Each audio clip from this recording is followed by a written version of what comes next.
सत यानी सच, संग यानी साथ।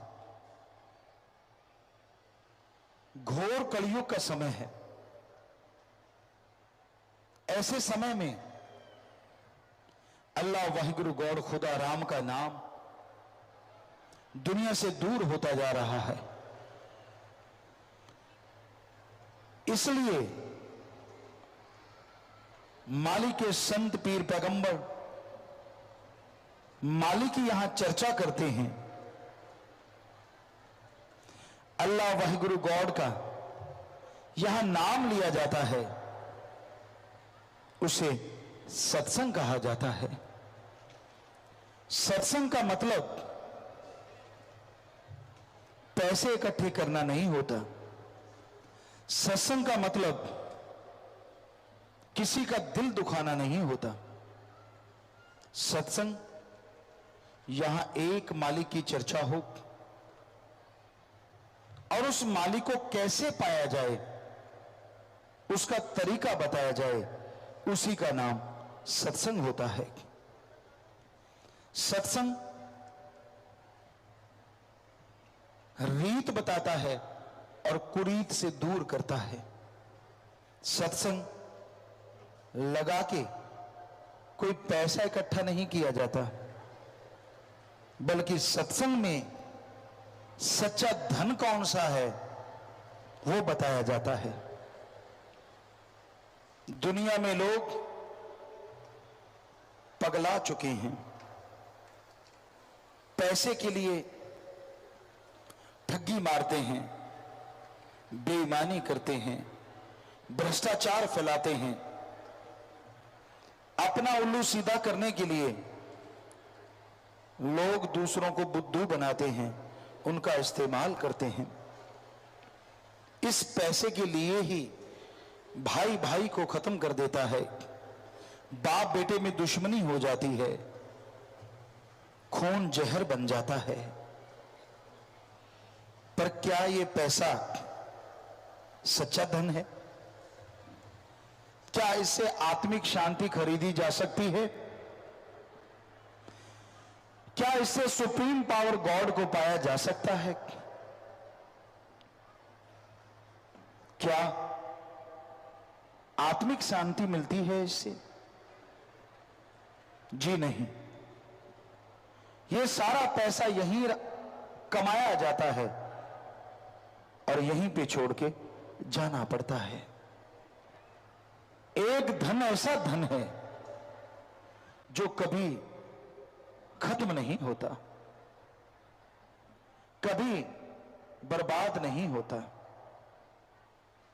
जिसे चोर उचक्का चुरा नहीं सकता, डाकू लूट नहीं सकता, कोई छीन नहीं सकता।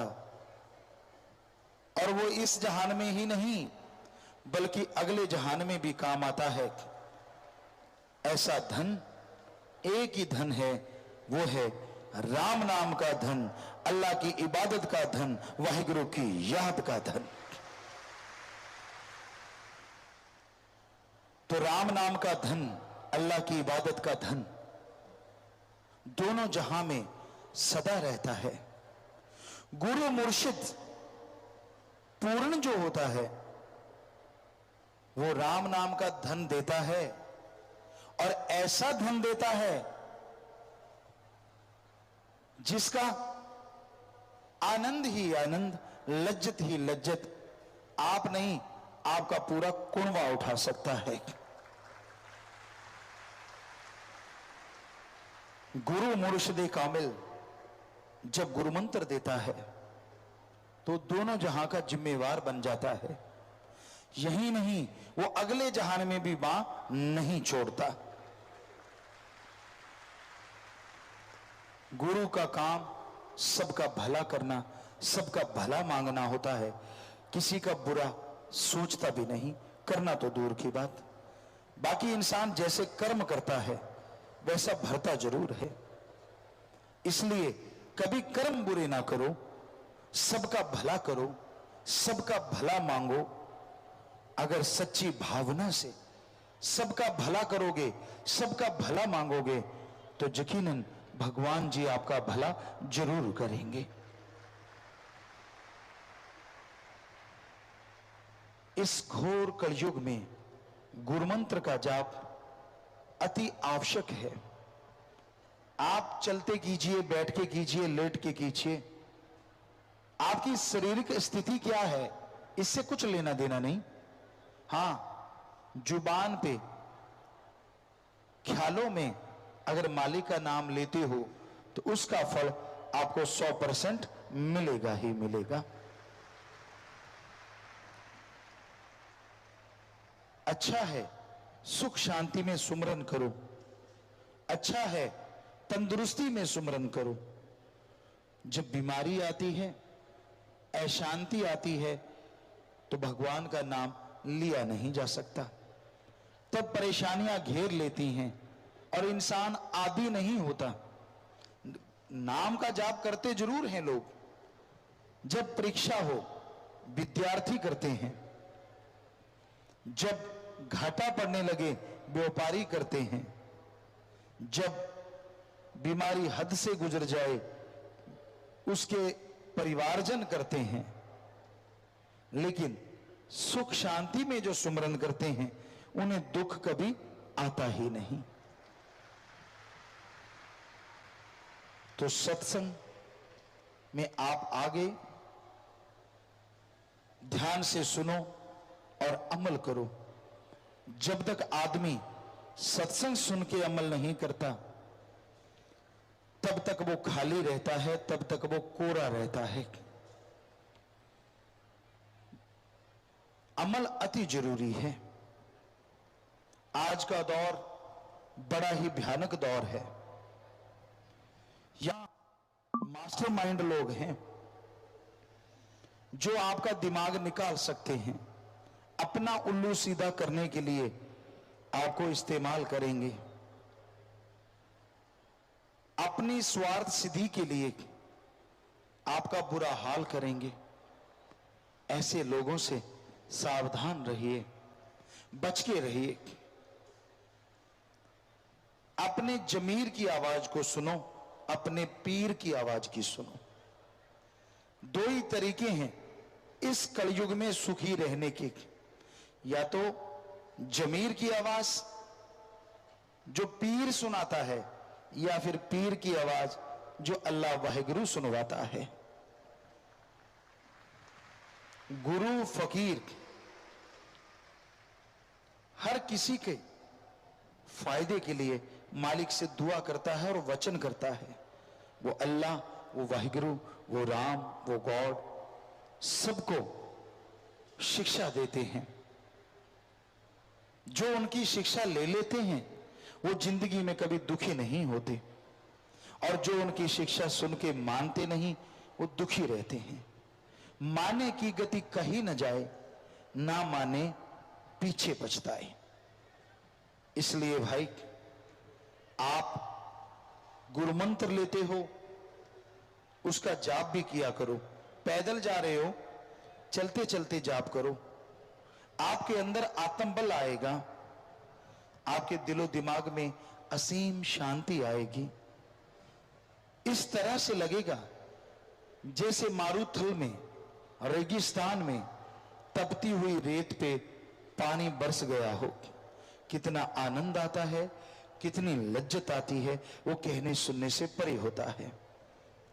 जो वहां के निवासी होते हैं उनसे पूछ के देखिए कि वहां जब बरसात आती है रिमझिम रिमझिम, उनके चेहरों पे कितनी खुशियां छा जाती हैं, सौंधी सौंधी खुशबू आती है। और वो खुशबू ये संदेश दे जाती है कि अब धन धान होगा। इसलिए वो सारे के सारे रेगिस्तान वासी खुशी से लवरेज हो जाते हैं, माला माल हो जाते हैं।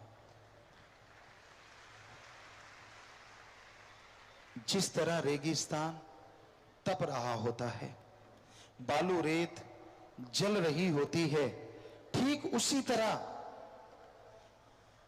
जलते बलते इंसान के ऊपर जब अल्लाह वाहिगुरु के प्यार मोहब्बत की बरसात होती है, तो उससे भी अरबों गुना खुशियां उस इंसान को महसूस होती हैं, आनंद आता है, लज्जत आती है, खुशियां आती हैं। तो आप गुरुमंत्र ले चुके हो, दृढ़ यकीन रखो, अरे वो सब जानता है। बच्चा दूध के लिए रोता है तो मां तड़प जाती है। आप किसी चीज के लिए तड़पो, आपका बुरा हाल हो, गुरु भगवान को ना पता चले, ऐसा हो नहीं सकता।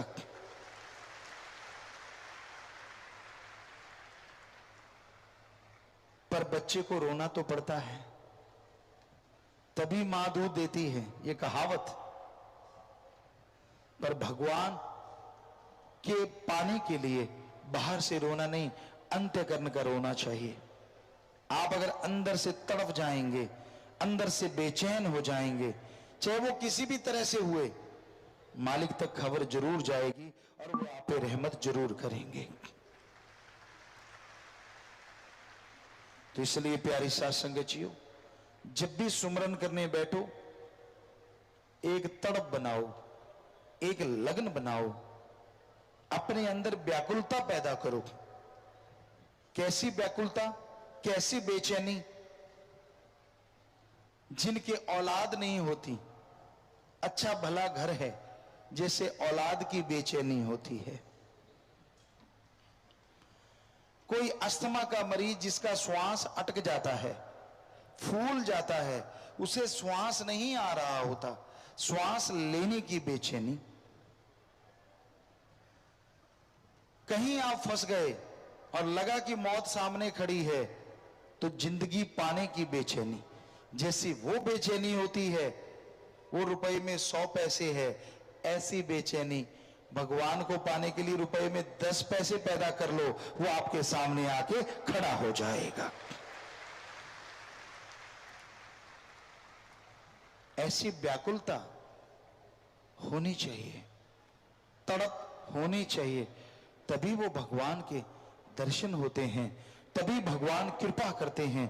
वो कृपा निधान है, दया के सागर हैं, रहमो करम के मालिक हैं। इसलिए सुमरन कीजिए, भक्ति इबादत कीजिए और उससे रहम दया की भीख मांगिए। अरे अगर भावना के सच्चे हो, सुख में सुमरन करते रहते हो, तो भीख मांगने की जरूरत नहीं पड़ेगी। बिन मांगे मोती मिले और मांगे मिले ना भीख। बिन मांगे झोलियां भर देगा, बिन मांगे लबालब कर देगा। वो ऐसा खसम प्यारा है, जो मांगोगे वो सब देगा, जो मांगोगे वो सब देगा।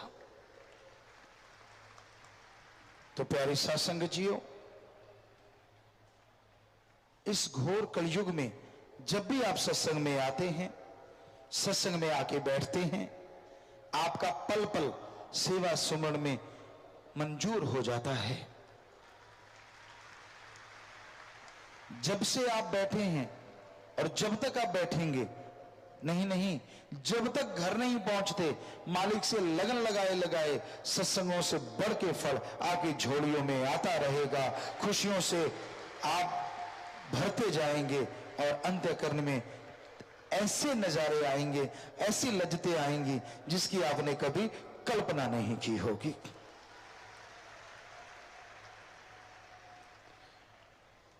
सुमरन का कोई वक्त नहीं होता।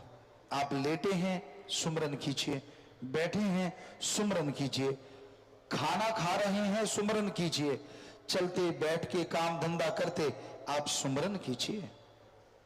जब जब सुमरन करते जाएंगे, तब तब दरगाह में मंजूर होता जाएगा और आपका पाप कर्म कटता जाएगा। आप खुशियों से लबरेज होते जाएंगे। सुमरन के लिए अलग पोजीशन में बैठना जरूरी नहीं। आप लेट के, बैठ के, कैसे भी कीजिए, चलते काम धंधा करते कीजिए, पर सुमरन कीजिए। सुमरन आपको नहीं छोड़ता, आप सुमरन को छोड़ देते हैं तो भी सुमरन आपको नहीं छोड़ता। आप एक बार भगवान को, सतगुरु को बांह पकड़ा देते हैं, छोड़ भी देंगे पर वो बांह नहीं छोड़ता। आप एक कदम मालिक की तरफ चलेंगे तो वो आपकी तरफ हजारों कदम चलेगा।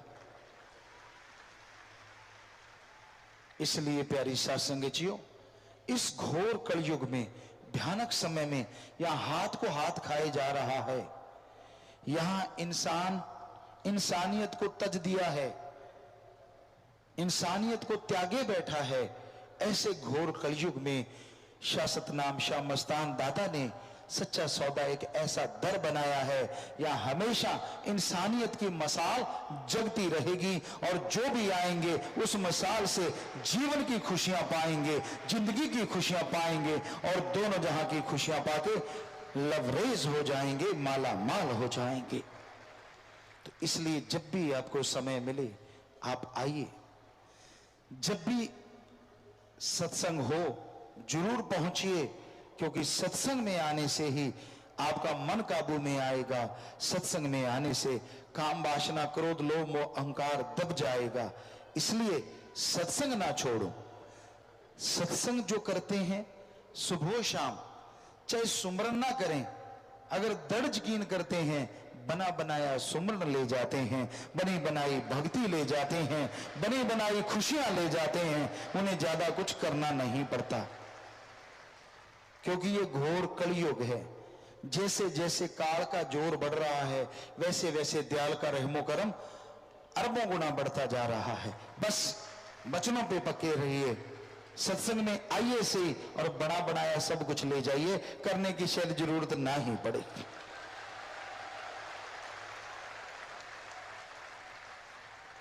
भावना जरूर शुद्ध रखनी है, बुरी और बुराई से दूर रहना है। कोई भी बुरी आदत आपको मिले सलाम कीजिए, दूर हो जाइए। बुराई का संग सोहबत कभी ना कीजिए, सोहबत सत्संग का कीजिए, संग सत्संगी का कीजिए। जो मालिक की चर्चा करते हैं, जो मालिक के गुणगान गाते हैं, जो मालिक की भक्ति इबादत